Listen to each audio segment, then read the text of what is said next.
Meno 3 giorni alla Dunata Triveneta degli Alpini e il nostro racconto riparte dal Nevegal. Presidente, alle nostre spalle una bandiera, qui cosa succede? Sabato mattina qua inizieremo le nostre cerimonie con l'alzabandiera e quindi sarà l'occasione per cominciare a vedere tanti alpini arrivati qua sul Nevegal. Però prima dell'alzabandiera c'è un'altra cerimonia. Certo, daremo il benvenuto ai ciclisti che si uniranno a noi in quello che è la ciclabile del ricordo, la terza edizione che abbiamo lanciato col centenario della sezione. Alle 9:30 arriveranno, gli daremo il benvenuto e poi ci schiereremo tutti quanti appunto per iniziare con l'alzabandiera la nostra giornata. Finito l'alzabandiera?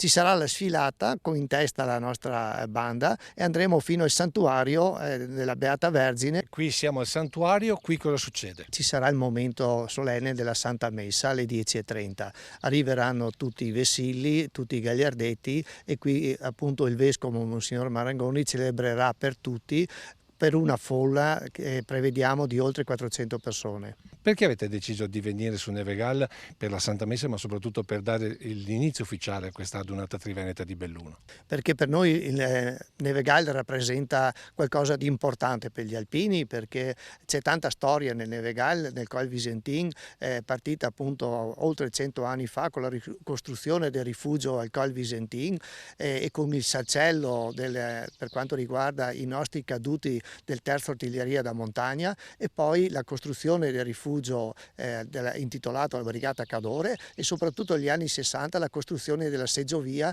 che ha dato l'impulso invernale a quelli che sono gli sport invernali qua sul Nevegal. Voi lo fate anche per dare un impulso per chi non conosce Nevegal anche d'estate.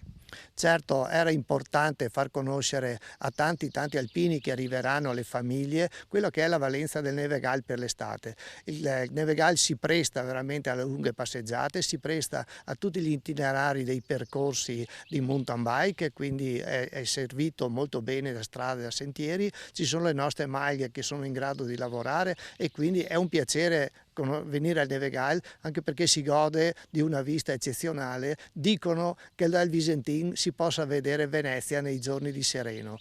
Quindi l'appuntamento comincia intorno alle 9, 9:30 su con i ciclisti che arrivano e proseguirà qui con la Santa Messa, ma se uno vuole venire a seguirla spazio ce n'è. Spazio ce n'è per tutti, gli spazi sono ampi, noi la facciamo per tutti quelli che possono venire perché ci fanno solo piacere condividere con noi momenti anche di intimità religiosa e quindi siete tutti benvenuti.